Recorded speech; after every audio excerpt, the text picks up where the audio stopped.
Muy buenas tardes, estamos iniciando nuestro primer programa de Epicentro Sonora en este año 2018, hoy día martes 9 de enero. Con mucho gusto saludamos al equipo de Epicentro y vamos a poner una falta al comandante Enrique Córdoba, que está trabajando ahí en Guaymas, pero con mucho gusto saludamos nuevamente al ingeniero Juan Serrano Sáenz. Bienvenido, feliz año, ingeniero. Muy buenas tardes, feliz año, arquitecto, feliz año a nuestro invitado, y a todo el auditorio. Pues aquí estamos de nuevo, iniciando una etapa más en este programa, en este esfuerzo informativo, y esperemos seguir cumpliendo con las expectativas de todos quienes amablemente nos siguen por las redes sociales. Muy buenas tardes. Sí, buenas tardes. Agradecemos el apoyo de Bernardo Chaparro, como siempre, del área informática y sistemas de C1 Tu Universidad. Y como siempre, nuestro amigo Ramsés Contreras Manzanares, que está atrás de cámara, ahí apoyándonos también en la parte técnica. Estamos transmitiendo desde las instalaciones de C1 Tu Universidad. Esperamos el último programa desde el antiguo edificio de C1. Próximamente nos estaremos cambiando ya, según Bernardo, que ya tiene como 4 programas diciendo que ya nos vamos. Ya nos vamos. El rector nos dijo ya váyanse, pero tratando de Bernardo que no quiere que nos vayamos, pero esperamos el último programa para cambiarnos al nuevo edificio de la Universidad C1. Y el día de hoy tenemos como invitado especial, después de que tuvimos una plática con él muy interesante en una reunión de socios del colegio, al teniente coronel Eduardo Vargas. Ábalos. Aquí lo tenéis, se me apagó la pantalla de tantas veces que lo necesitamos. Teniente coronel Eduardo Vargas Ábalos, él es de la Fuerza Aérea Mexicana, es especialista en protección civil, maestro en planificación estratégica, y lo hemos invitado para retomar otra vez desde su punto de vista el tema de la gestión integral del riesgo desde un enfoque estratégico y táctico, dado el perfil pues que tiene nuestro invitado, y que ha participado activamente o participó activamente muy de cerca en la parte de la atención de emergencias y desastres a nivel de gobierno federal en el Comité de Operaciones de Emergencias de la Presidencia de la República. Entonces, bienvenido, teniente coronel. Muchas gracias por haber aceptado la invitación. Sí, muy buenas tardes. Muy buenas tardes. Muchas gracias por la invitación, lo agradezco de corazón. Amable radio escucha, que nos escucha del otro lado, le agradezco su tiempo y agradezco mucho el esfuerzo que hacen ustedes para llevar a cabo este servicio informativo. No, el agradecimiento es de nosotros, teniente. Y pues, como usamos con todos nuestros invitados, de una breve reseña, ¿quién es el teniente coronel Eduardo Vargas Ábalos? Sí, muchas gracias. Bueno, yo he servido por Fuerzas Armadas a lo largo de 31 años de mi carrera militar. En este momento yo ya estoy en retiro a partir del 1 de diciembre, pero bueno, quiero comentarles que a lo largo de mi carrera militar me fui formando en diferentes áreas de defensa nacional en la Administración Pública Federal. Una de ellas, que la verdad agradezco mucho que la institución me haya permitido trabajar con ella, porque es un área que a mí en lo particular, en lo personal, me ha dado muchas satisfacciones, precisamente es el área de la protección civil. Yo a partir del año 2007 estuve trabajando como asesor de la Secretaría de la Defensa Nacional en el tema de protección civil. Ahora en esta parte de retiro, bueno, queremos fortalecer esta parte de la protección civil y, ¿por qué no trabajar para unir los esfuerzos con algunos entes y los esfuerzos que hace tanto Estado y municipio para fomentar esta cultura de la autoprotección y de protección civil? A lo largo de mi carrera militar tuve la oportunidad de no solo brindar asistencia a nivel nacional, sino también proporcionar de alguna manera apoyo internacional en materia de atención de emergencias y desastres. He trabajado también, tuve la oportunidad de trabajar en algunos foros, en procesos de toma de decisiones con el Comité Nacional de Emergencias durante muchos eventos. Pudiera platicar las inundaciones de Tabasco en el año 2007, pudiera platicar la ayuda humanitaria llevada a Nicaragua en diferentes ocasiones, pudiera platicar del evento que tuvimos en México por la influenza, que nos afectó grandemente en el año 2009, la ayuda humanitaria proporcionada a Haití en el año 2010, cuando este país fue afectado. En fin, una serie de eventos en materia de desastres que la Defensa Nacional obviamente ha sido partícipe. y hemos estado ahí trabajando, ahora les digo, ya como retirado, pero bueno, haciendo un esfuerzo importante para contribuir con estados y municipios en materia de protección civil. Sí, la vez que tuvimos la oportunidad de platicar contigo en el desayuno que se formalizó por parte del colegio, pues la exposición que nos hiciste, la verdad, por demás amplia, abundante, y que nos llamó mucho la atención precisamente esos antecedentes que tú manejas, que tienes dentro de lo que es las Fuerzas Armadas, pero en el contexto de que las Fuerzas Armadas siempre han sido un factor importante en la atención a emergencia. Yo creo que eso le da un gran valor a tu currícula, teniente, y eso es parte de lo que aquí quisiéramos desplayar y exponer a nuestro auditorio, enfocado mucho en lo que tú bien mencionas, los aspectos, esas estrategias, tácticas, que muchas veces nosotros como simples mortales, y perdón la expresión, no tenemos acceso a ellas. Entonces yo creo que es lo que podemos enriquecer este tema de mesa de debate el día de hoy. Sí, sí, claro. Pues hablemos de lo que es el enfoque táctico y estratégico, teniente coronel, sobre la parte de la gestión del riesgo, protección civil. ¿Cómo se visualiza, cómo lo visualiza usted? Generalmente nosotros desde la sociedad civil, aunque con un enfoque más o menos entrar a la parte de consultoría, pero nunca podremos estar en el perfil que ustedes quieren. ¿Qué es estrategia? ¿Qué es táctico? Para poder empezar a hablar de este tema, ya cómo se incorpora a la gestión del riesgo, ¿no? ¿Cómo no? ¿Cómo no? Bueno, para empezar quiero comentar que en materia de protección civil, obviamente las Fuerzas Armadas forman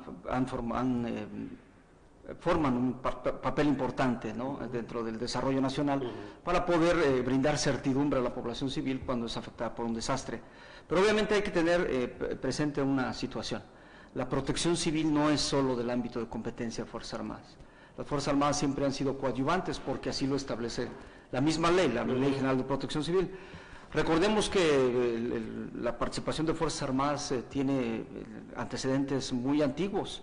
Pudiéramos hablar inclusive de la época de los aztecas, cuando por ahí hubo una inundación y además hubo una epidemia y las Fuerzas Armadas, las Fuerzas Armadas, digamos, de los aztecas, en su momento, claro, se organizan para atender a la población y de alguna manera establecer algunas medidas para reducir los efectos, ¿no?, los efectos que estaban causando en ese momento a la población que se encontraba ahí asentada en las comunidades, en la comunidad azteca sobre todo. Pero bueno, hablando de Fuerzas Armadas, les digo, la protección civil no es un ámbito exclusivo de competencia de Fuerzas Armadas. Entonces, la ley nos establece ciertas responsabilidades, pero bueno, vamos a ver, les voy a dar, si me permiten ustedes, darles un enfoque estratégico y cómo se relaciona y dónde entra la parte de Fuerzas Armadas.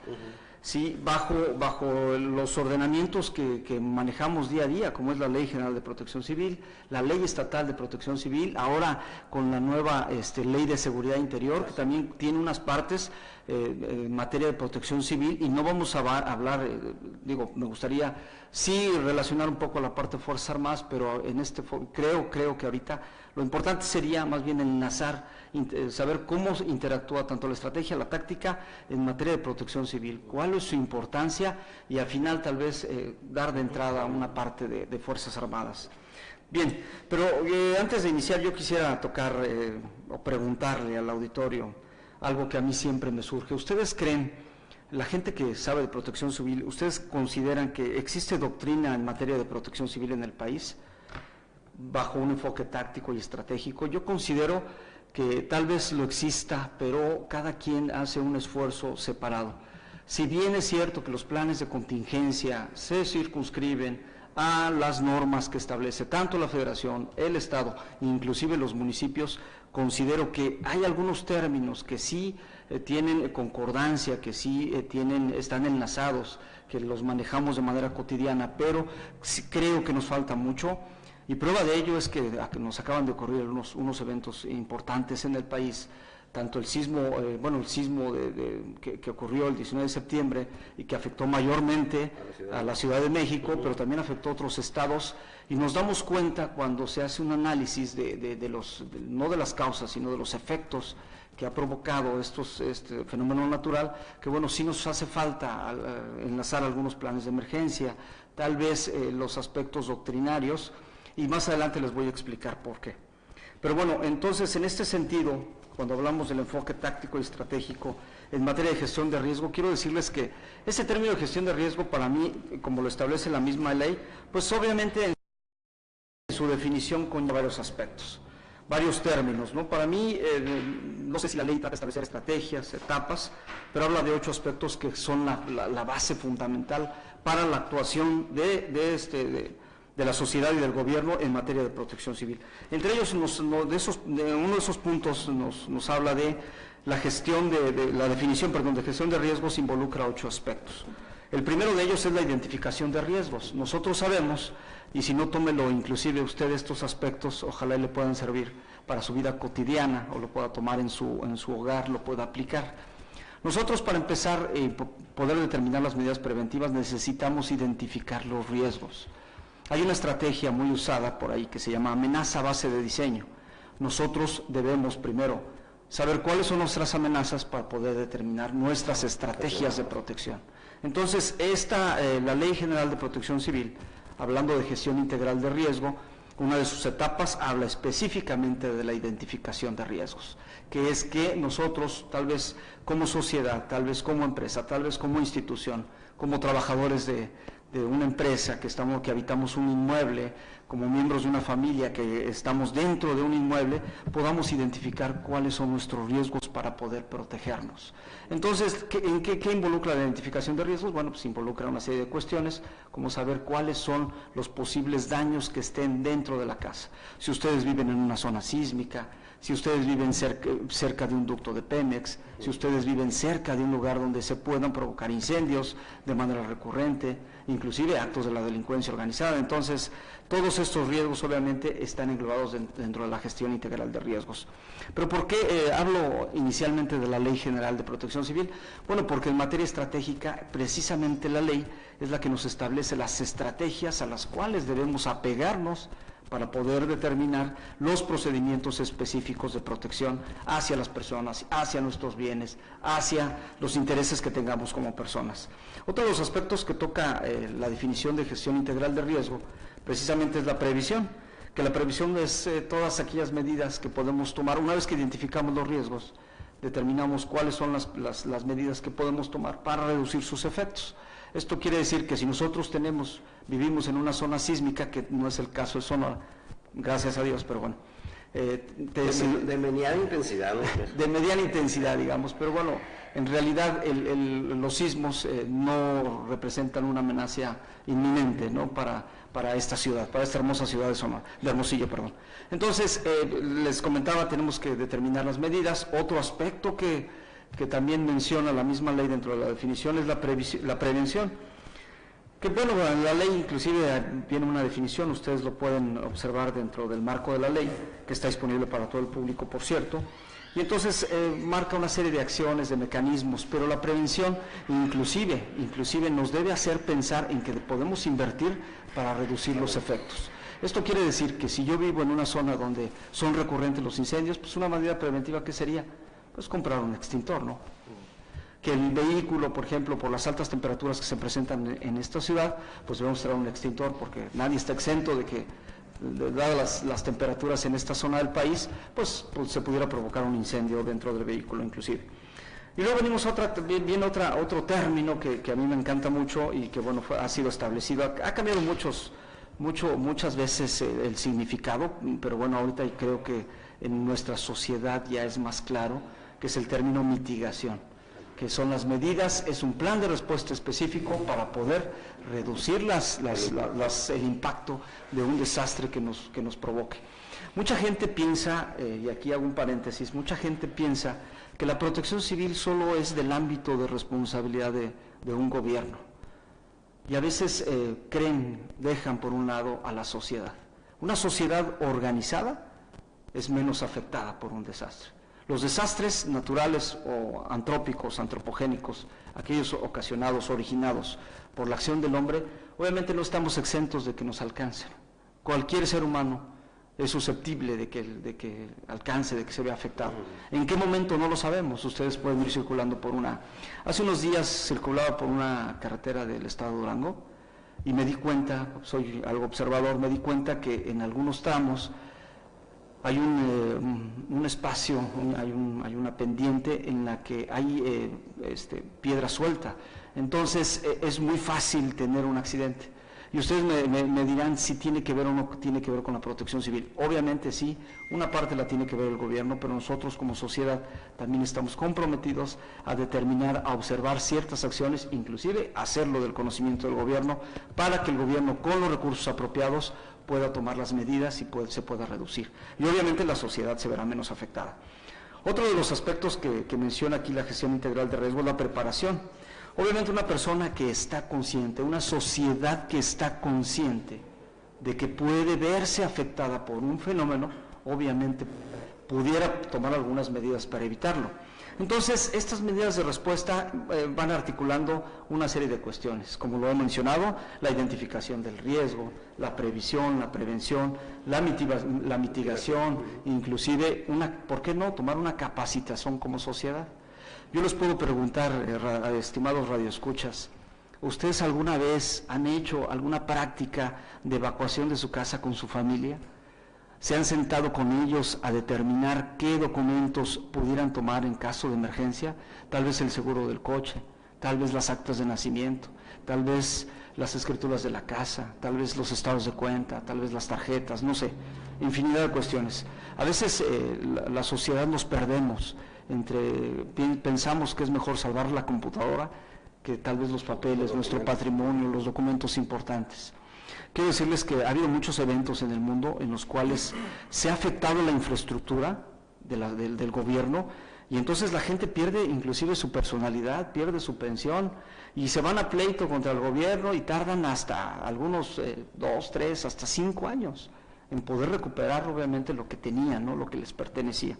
En fin, necesitamos estar conscientes de que la preparación es importante. Y repito, estamos hablando de la gestión integral del riesgo desde el punto de vista estratégico, lo que establece la ley. Pero vean cómo su ámbito de competencia inclusive llega hasta el ser humano, hasta la persona. Bien, ahora dentro de esta definición también otro término del cual nos habla la ley es el auxilio.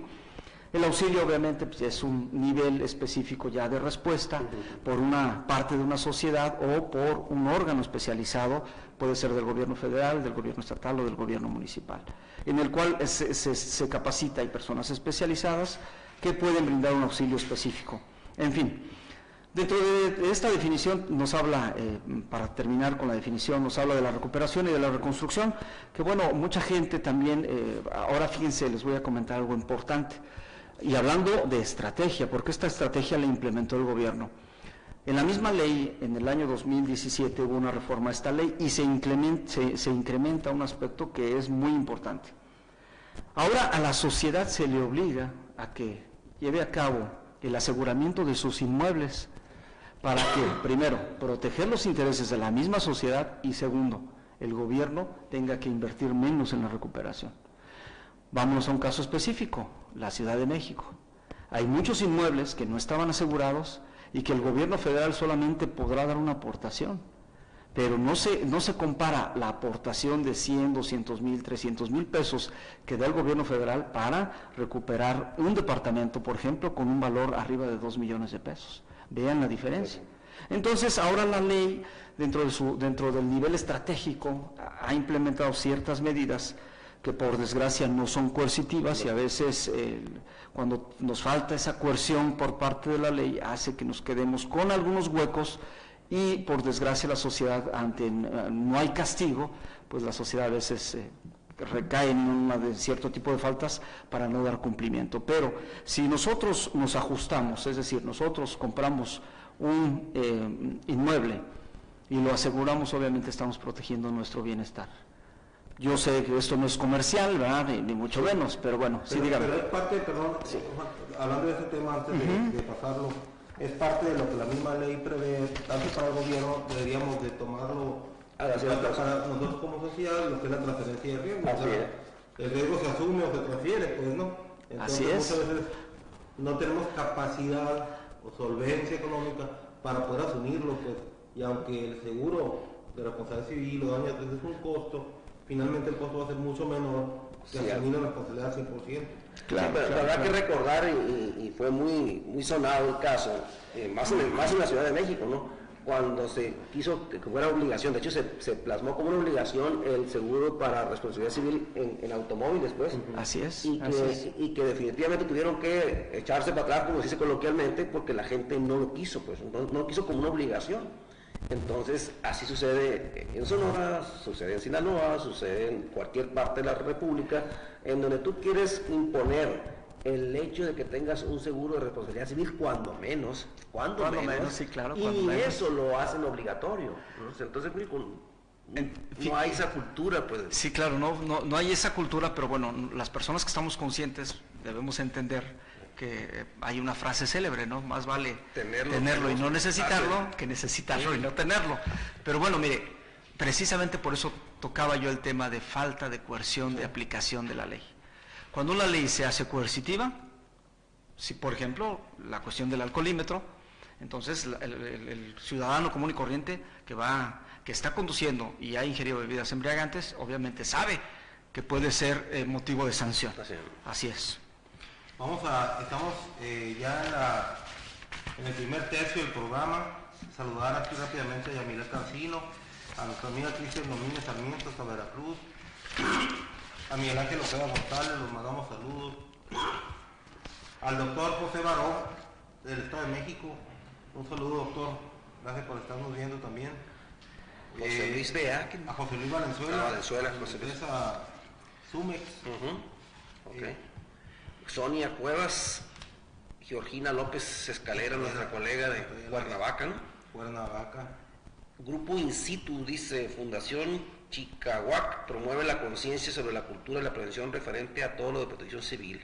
Síguenos en la página y espera nuestros próximos cursos. Bueno, no sé si sea comercial Grupo In Situ, pero luego te pasamos los derechos ahí, ¿no? Te agradecemos estar en contacto con un comercial. Sí. Teniente Coronel, si nos vamos en esta segunda parte enfocando un poquito en lo que es la táctica y la estrategia, desde la visión del perfil profesional. Sí, cómo no. De ustedes, ¿no? Cómo no, con todo gusto. Le voy a comentar. Bueno, ¿por qué es importante siempre este tema que pudiera parecer, para mí sí es muy importante y agradezco la oportunidad que me dan aquí en el radio de poder platicar con ustedes sobre esto, porque pareciera que la estrategia es un aspecto netamente militar, ¿no? Entonces, el término como tal, inclusive es mi opinión personal, creo que ha sido para algunos aspectos ha sido subempleado. Ya el término estrategia como tal creo que ha perdido su importancia. Es mi punto de vista. Pero bueno, ahora vamos a hablar, ¿qué pasa con la estrategia de Fuerzas Armadas para la implementación de la protección civil? Les quiero comentar así, y esto es a título personal, que bueno, para empezar, cuando surge, sabemos que el 23 de enero del 2009 en el Diario Oficial de la Federación se declara la Coordinación Nacional de Protección Civil como instancia de seguridad nacional. Sí. Exactamente. Entonces, ¿qué implica esta inclusión? ¿Qué implica? Bueno, implica un montón de cosas que ahora se tienen que reformar, pero bueno, la primera es que, bueno, nosotros sabemos que nuestro país tiene una conformación geográfica específica. Inclusive, la declaratoria dice que las condiciones, los fenómenos naturales, los terremotos, las tormentas, los ciclones, las inundaciones e incendios forestales representan un riesgo permanente a la seguridad de la población. Es por eso que ahí viene el vínculo. Entonces, cuando se toca el aspecto de que sea una instancia de seguridad nacional, obviamente todo lo que afecta a la seguridad nacional conlleva la participación de Fuerzas Armadas, y no solamente de Secretaría de Defensa Nacional, sino también de Marina, Policía Federal Preventiva, entre otras instancias que están de manera permanente integrando el Consejo de Seguridad Nacional. A la Coordinación Nacional de Protección Civil, una vez que se hace esta declaratoria, le permite tener voz y voto dentro del Consejo de Seguridad Nacional, así es, para implementar algunas estrategias. Pero bueno, yo considero que sí fue un aspecto acertado, pero siempre se tiene que delimitar porque no podemos establecer límites. No sabemos, y la misma declaratoria lo indica que los riesgos naturales y antrópicos deben ser reconocidos como factores de la seguridad nacional. Y podemos hablar, de ahí lo tenemos que enlazar. ¿Hasta dónde? ¿No? Exactamente. Lo comentaba la otra vez, ¿no? ¿Hasta dónde? ¿Cuál es su ámbito de competencia? Porque nosotros podemos hablar de la Agenda Nacional de Riesgos, que no es un aspecto que establezco yo, ni lo establece SEDEN, ¿no?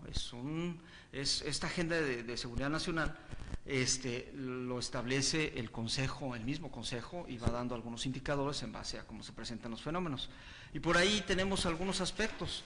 Sabemos que a lo largo por aquí traigo una estadística que no es muy actual, pero bueno, es del año 2015, sí, en el que dentro de la Agenda Nacional de Riesgos vemos que la delincuencia organizada ocupa el primer lugar, ¿no? El segundo lugar, los conflictos agudos focalizados, que bueno, pueden ser los conflictos políticos con algunas organizaciones no gubernamentales, en fin. El anarquismo, ustedes habrán escuchado del anarquismo, ¿no? Aquella gente que anda haciendo por ahí algunos disturbios y a veces muy focalizados también, de cierta sin manera, ¿no? un fin específico, exactamente. Como la convocatoria de redes sociales la semana pasada ahí en el Estado de México, ¿no? Para ir a vandalizar los Sí, establecimientos comerciales. exactamente, ese es un tipo de anarquismo bien definido, está focalizado específicamente y tal vez no pudiera afectar a la seguridad nacional, digo tal vez, dependiendo de sus dimensiones. Yo no soy experto también en seguridad nacional, conozco mucho de seguridad nacional, pero bueno, también quiero decirles que en esta esquema que le dan, en esta distribución que le dan, los desastres naturales lo establecen para el año 2015 en el 9º lugar. No se ha hecho una definición de qué lugar ocuparían los desastres naturales en base a la agenda de riesgos por los eventos que tuvimos el año pasado. Estamos en el 2018, te voy a hacer un comentario, 2017, perdón. sí. Nos van a criticar mucho nuestros colegas de la Ciudad de México porque no quieren que se diga ya desastres naturales, ¿no? Porque los desastres no son naturales, pues son socialmente construidos y ha sido motivo de muchos comentarios en que debemos de ir buscando cómo erradicar el término, aunque Perfecto. se sigue usando de manera por costumbre. Exacto. Entonces, es un comentario, no tardan en ponernos aquí nuestras observaciones. Entonces, hablemos de los desastres ocasionados por fenómenos naturales. Es correcto, sí. Creo que es el mejor término. Sería. Creo que tienen razón y lo debemos manejar en ese término. Al iniciar el programa yo decía que si nos faltaba doctrina, creo que es parte, ¿no?, de la doctrina que tenemos que ir cambiando, inclusive tenemos que ir generando los entes que de alguna manera trabajamos con la protección civil. Particularmente se entiende que estamos culpando a la naturaleza de nuestra desgracia, ¿no? La desgracia que nosotros mismos vamos construyendo socialmente. Pues. Nosotros, el cauce del río siempre ha estado ahí. ¿Quién construyó ahí? Bueno, la sociedad, ¿no? Así es. ¿Quién lo permitió? Las autoridades. Entonces, el desastre pues no es... Los sismos ocurren en el planeta casi desde que se formaron, ¿no? Entonces, es. bueno, coincidimos en el punto, creo que sí hay que aprender de esto, ¿no? Pero bueno, entonces comentaba, la agenda de riesgos tiene una serie de factores. Obviamente esta agenda de riesgos permite en materia de seguridad nacional determinar recursos para su atención. Y obviamente a raíz de los fenómenos, los desastres causados por fenómenos naturales del año pasado, obviamente esta distribución de la agenda seguramente tendrá algunos cambios. Pero bueno, cuando se hace esta declaración de que la Coordinación Nacional de Protección Civil es una instancia de seguridad nacional, pues permite también ciertas cosas, ¿no? ¿Qué implica? Implica acceder a recursos bajo ciertos procedimientos, bajo ciertas denominaciones. ¿Qué implica? También implicó un aspecto muy importante, que a la estructura federal se le obligó a asegurarla.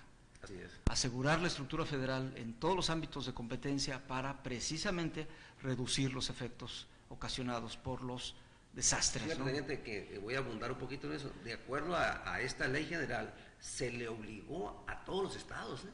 O sea, la obligación era para todos los estados. De acuerdo a la ley del 2012, tenían 6 meses para hacer la transferencia de riesgos, lo cual yo creo que no se ha dado ni en el 5%, y me voy un poco lejos, porque ahorita lo que están haciendo es cada secretaría independiente, o sea, por ejemplo, la SEC del Estado, a lo mejor ellos tienen sus seguros de ciertas inmuebles, pero no en el aspecto como lo solicita muchos lo entendieron como que transferencia de riesgo era crear tu propio fondeno, así es. tu fondo de desastres del Estado. Bueno, pero si hacemos un análisis de por qué se han dado las cosas, qué se ha logrado, si pudiéramos sacar un análisis estadístico, ¿no? Pero ¿ustedes saben el costo para el gobierno federal la reconstrucción del sismo del 85?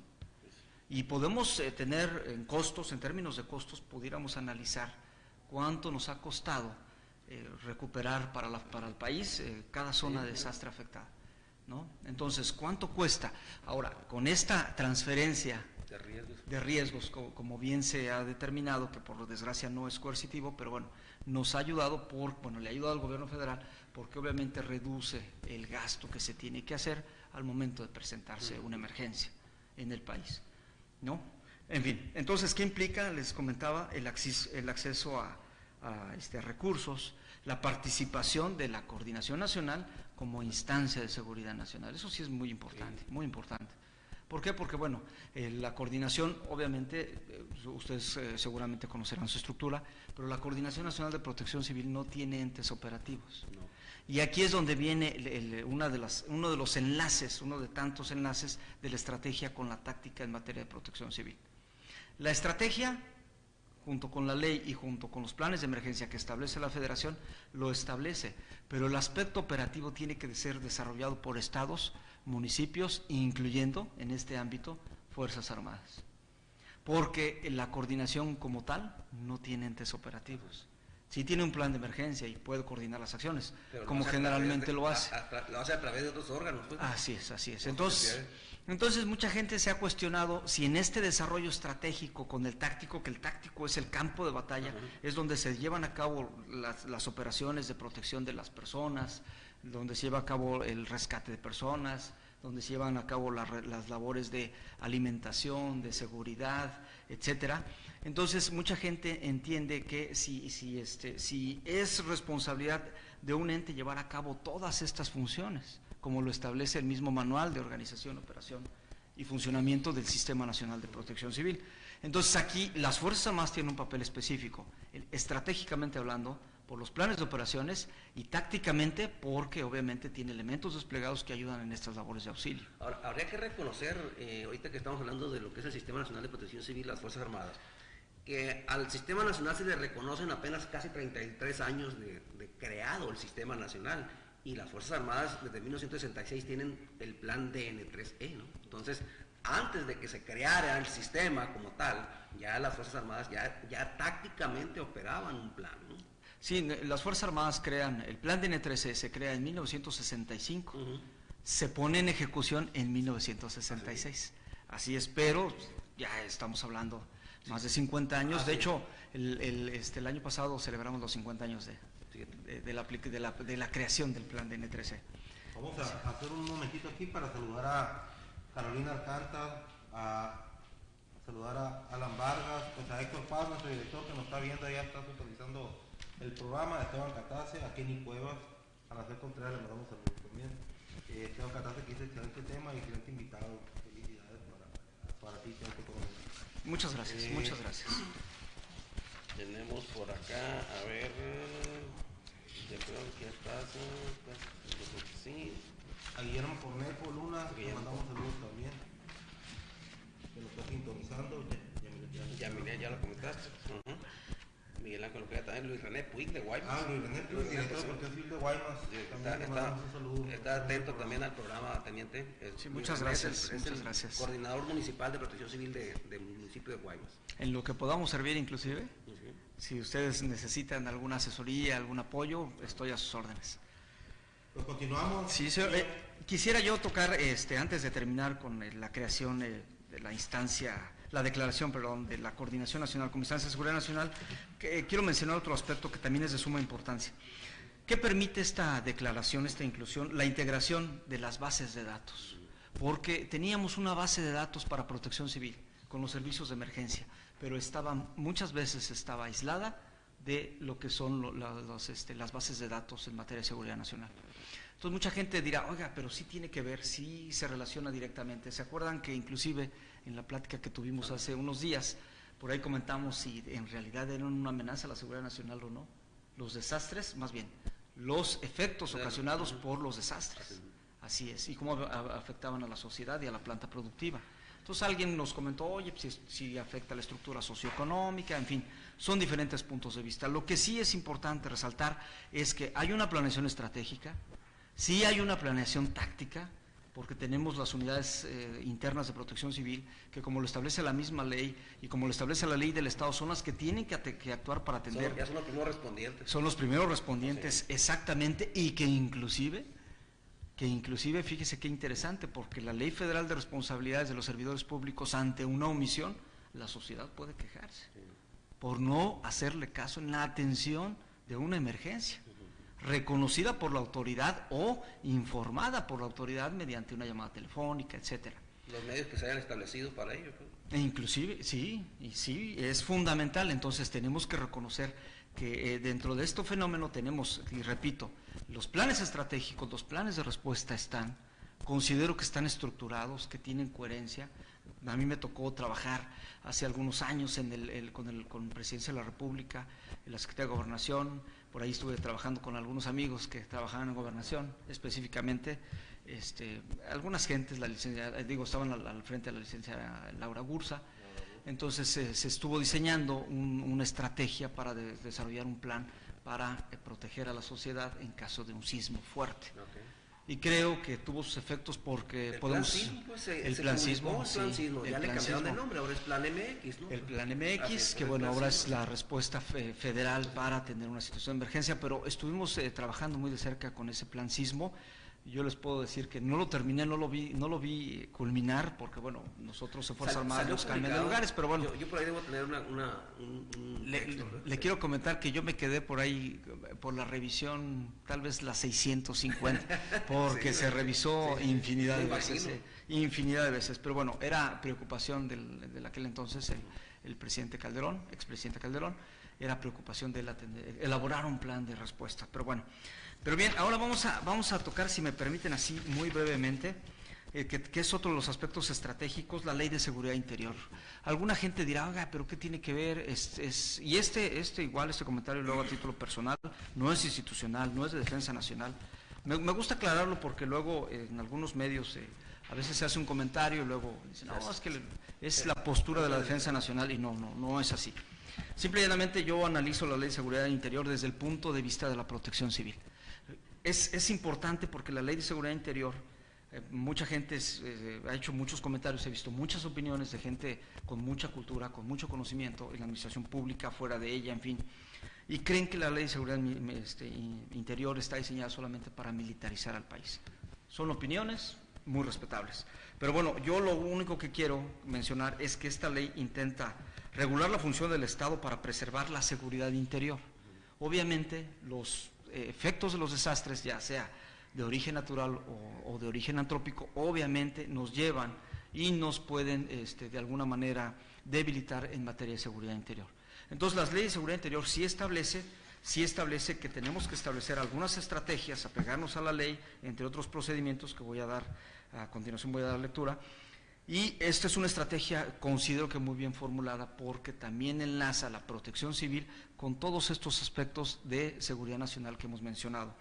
Entre ello dice, entre tantas cosas que dice esta pues no es una ley, digamos, ya publicada, ¿no?, porque está todavía en revisión, pero bueno, una de tantas cosas que dice es que se debe prestar auxilio y protección a las entidades federativas y los municipios frente a riesgos y amenazas que comprometan o afecten la seguridad nacional. Entonces ahí viene otra vez el enlace de la parte táctica, porque a Fuerzas Armadas le obliga a prestar el auxilio a la población civil y además lo relaciona con aspectos de seguridad nacional que son aspectos netamente estratégicos, ¿no? Ahí viene la relación. Ahí se enlaza con la Ley General de Protección Civil. Ahí se enlaza, exactamente. Entonces nosotros hemos sido formados y hemos sido educados para respetar las leyes, ¿no? En Fuerzas Armadas siempre, y yo lo recuerdo desde que entré de alumno hace 31 años, hoy que estoy fuera, pero lo recuerdo porque siempre se nos educó, se nos ha dicho que el respeto a la ley es la mejor opción, ¿no?, para poder estar bien, para poder estar en paz, para poder estar tranquilo. Y le voy a decir un ejemplo, valga la redundancia. Si yo infringía una ley, el no saludar a un superior como parte de un reglamento, que después vino la ley disciplinaria, pues obviamente se me imponía una sanción, Así es. una sanción disciplinaria, un arresto, que es la privación de la libertad por cierta cantidad de días, ¿no? Entonces, nosotros entendemos que el respeto a la ley es fundamental para poder hacer las cosas bien, ¿no? Creo que en este país se están haciendo cosas muy interesantes. Me quedo con el buen sabor de boca, he escuchado a muchos compañeros con términos que surgieron hace algunos años y que siguen siendo fuertes y que obviamente involucran, es importante porque involucran tanto aspectos estratégicos como tácticos. Uno de ellos es la resiliencia, Okay. ¿no? Si se organiza una sociedad desde la persona que estamos hablando en el área de operaciones, la persona que ha sido afectada por un desastre de origen natural o de origen antrópico, una persona y una sociedad que se organiza, desde ahí viene la parte táctica y cómo tiene repercusiones, porque cuando una sociedad y un gobierno han sido bien integrados, bien organizados, obviamente los efectos de los desastres se reducen al mínimo, ¿sí? Bien, otra de los aspectos en los que quería mencionar, porque la ley de seguridad lo trata, dice: amenazas a la seguridad interior. Pueden ser los desastres naturales que se presentan en un área o región geográfica, pueden ser las emergencias o las epidemias que afectan la salubridad general. Específicamente esa es la propuesta de la ley. Entonces considero que inclusive al aparato gubernamental lo va a comprometer más, ¿no?, a trabajar, que de por sí creo que no hemos tenido problemas importantes, porque cuando tenemos una situación de emergencia, los protocolos de emergencia se activan de inmediato, la gente está más capacitada, inclusive vemos que ahora que los consejos estatales y municipales de protección civil asumen su responsabilidad, su rol exactamente, y hay gente ya adiestrada, es decir, no se colocan solamente al vapor, ¿no?, a la gente. Pudiéramos decir que a la hora de implementar la operación o de ejecutar un plan estratégico, cualquiera que sea, llamemos plan MX, naturalmente plan sismo, plan M3, al momento de hacer la implementación de los programas, dejamos por un lado la parte política, que es la que se está criticando en las normas, ¿no? Y entra la parte estratégica, táctica, para salvaguardar la integridad de la sociedad, que eso es lo que también la propia sociedad, valga la redundancia también, empieza a visualizar, y es el éxito, pues, de la implementación de estos programas, ¿no? Entonces, la gente olvida el esquema político, ¿no?, para volverse en la atención de la emergencia, ¿no? Ahora, entrando a la tercera y última parte del programa, teniente coronel, una persona como el teniente coronel Eduardo Vargas Ábalos, con un perfil y una formación militar, aterrizando ya el tema de la gestión del riesgo a lo local, ¿no?, y hablará de lo local a un establecimiento de dimensiones más o menos importantes, ¿no? En el caso de Eduardo Vargas Ábalos como consultor en materia de gestión de riesgo y protección civil, obviamente de la noche a la mañana, no porque ya está en licencia, deja su visión, ¿no?, con la que fue formado, como lo comentó ahorita.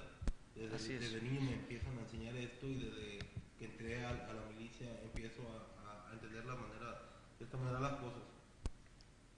Pero bueno, yo, Mariano Catase, me apoyo en Eduardo Vargas, consultor, para mi programa interno de protección civil, o mi plan de continuidad de operaciones, o mi proyecto de gestión integral del riesgo. ¿Cómo se abordan desde un enfoque, desde un perfil que no puedo tener yo, que no puede tener Juan Serrano, cómo se aborda esta tarea con una visión táctica, con una visión estratégica, porque hay que reconocer que la efectividad de las Fuerzas Armadas en la atención de la emergencia se caracteriza por el orden y la disciplina? Entonces, me imagino que se traduce en ese sentido también. Sí, claro. ¿Cómo lograrlo con éxito? Platicado ahorita en estos minutos por usted. Sí, claro. Mire, para empezar, obviamente, la base de todas las Fuerzas Armadas es la disciplina, la organización y la disciplina. Entonces, a nosotros nos ha dado mucho éxito, y lo seguirá dando, ¿no? Porque Ustedes podrán ver los resultados de la Secretaría de Defensa Nacional, son inminentes en las redes a nivel mundial, exactamente. Entonces, pero sí quiero comentarle algo. Nosotros pareciera, y lo voy a comentar a la luz de mucha gente, nosotros, Defensa Nacional, en algún tiempo, digo, lo escuché de muchos entes y lo digo con mucho respeto, pero ellos consideraban que las Fuerzas Armadas éramos como los que solo llegamos a limpiar las calles y a quitar la basura y sacar escombros, y no, eso no es el concepto de la protección civil de manera estratégica. Defensa Nacional tiene un plan estratégico de actuación y a nivel táctico las unidades que están desplegadas llevan a cabo las funciones, pero nosotros somos muy conscientes de las normas y de la ley en materia de protección civil. Nosotros inclusive no podemos, no nos circunscribimos únicamente a atender una situación de emergencia, sino que lo aplicamos. En la Administración Pública Federal se aplica toda la normatividad de manera cotidiana. Les voy a comentar un ejemplo. En la última dependencia donde yo estaba, se elabora como es obligatorio, el Programa Interno de Protección Civil. Entonces nosotros conocemos toda la normatividad en materia de protección civil. Por eso nos especializamos. Cuando estamos dando asesoría, inclusive me tocó algunos años dar asesoría dentro del Estado Mayor de la Defensa Nacional, la Secretaría de Defensa Nacional, entonces tenemos necesariamente que conocer todas las normas y toda la ley que hay, la normatividad para poder aplicar este tipo de cuestiones en materia de protección civil. Esto quiere decir que nosotros también de alguna manera, sí, salud. De alguna manera, sí se implementaba teníamos que evaluar un programa interno de protección civil de una unidad o dependencia de Fuerzas Armadas, precisamente lo ajustábamos a la ley. La revisión y la inspección era conforme a la ley.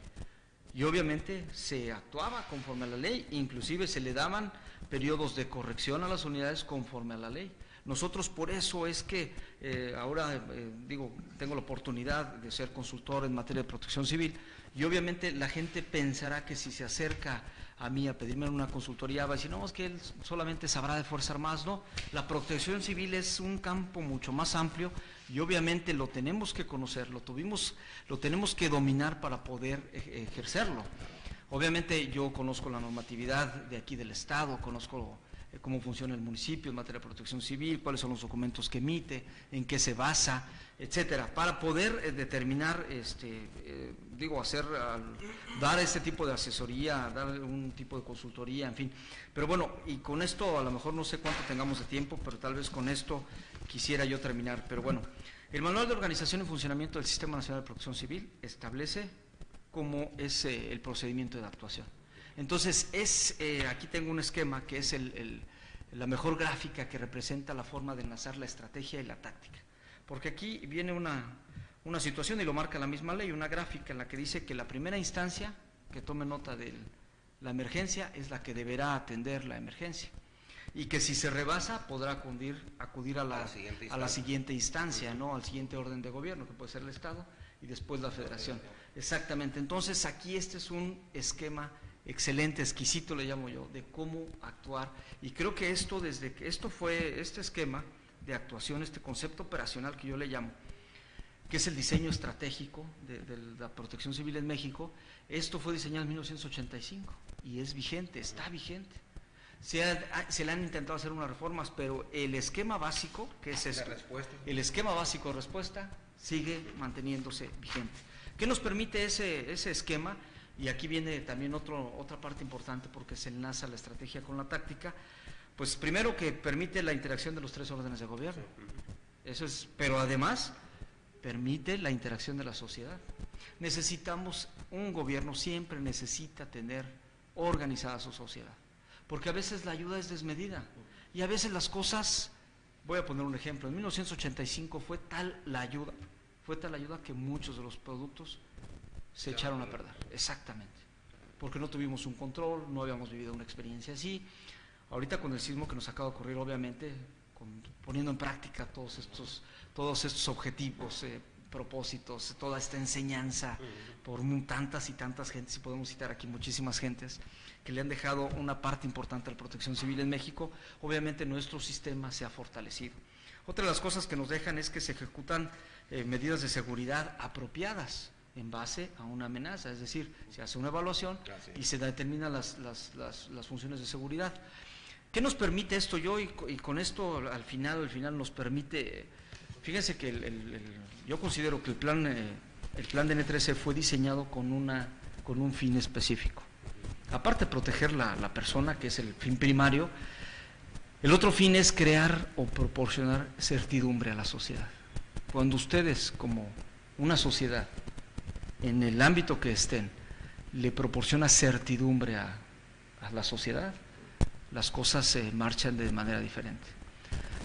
¿Qué pasa? Vámonos al nivel más bajo, ¿no? ¿Qué pasa en un hogar, en una casa?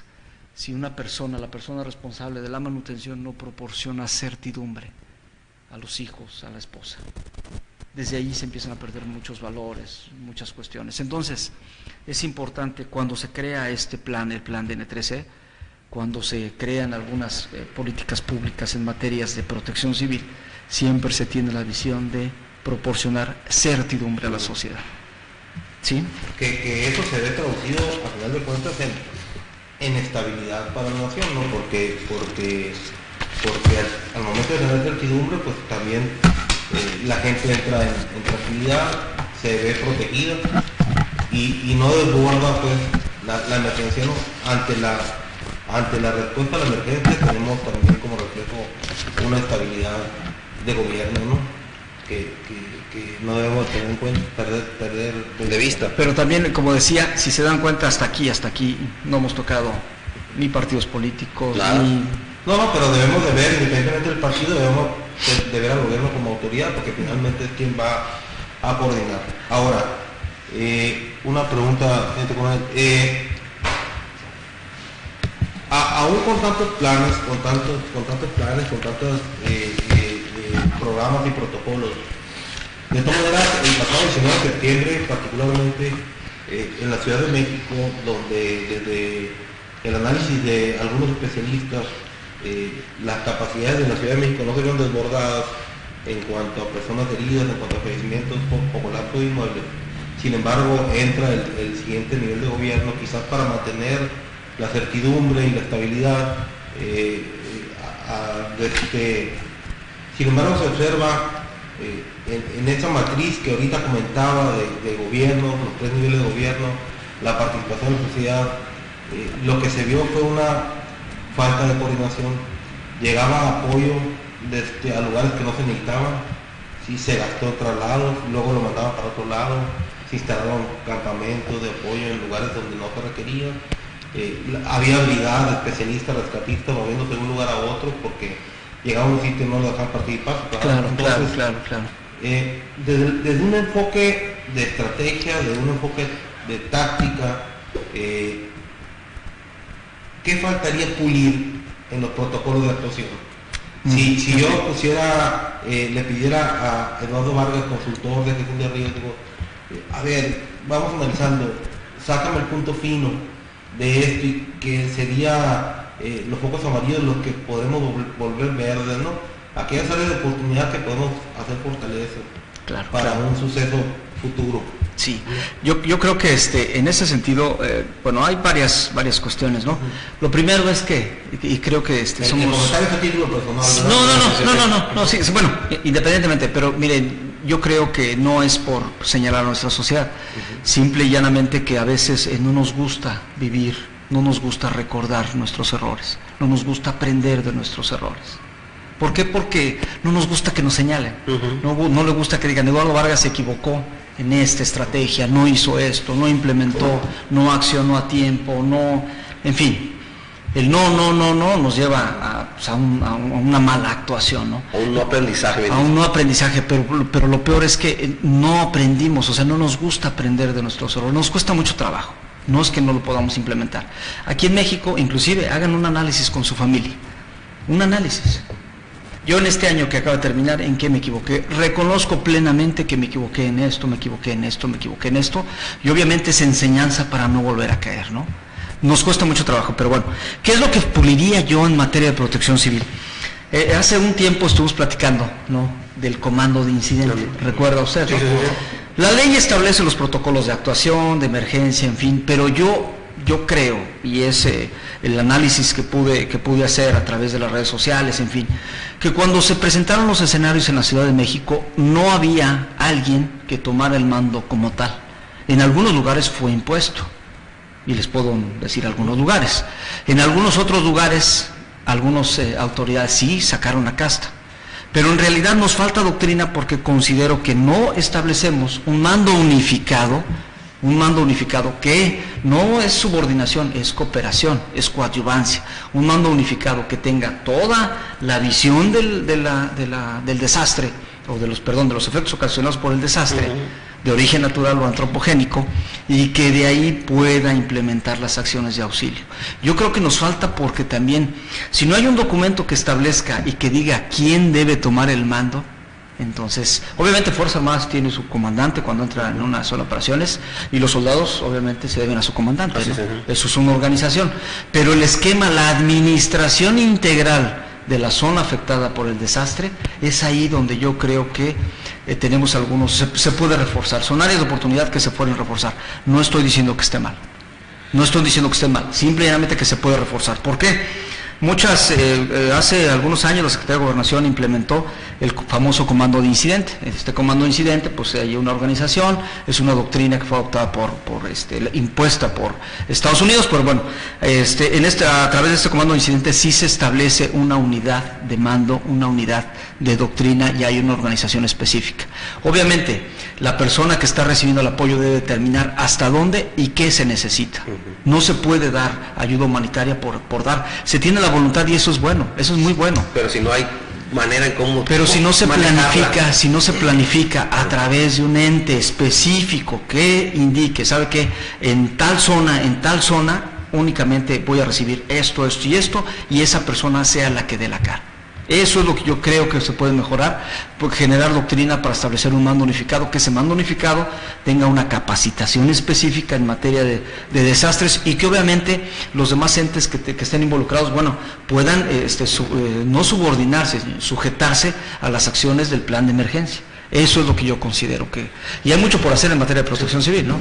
Yo digo que mucho de eso va en función de la coordinación, y se percibió, cuando menos así lo percibimos alguna gente, es cuando entran en operación 3 entidades de gobierno, municipal, estatal y federal, y son de diferente ideología, quieras o no, malamente, pero empieza a haber choques.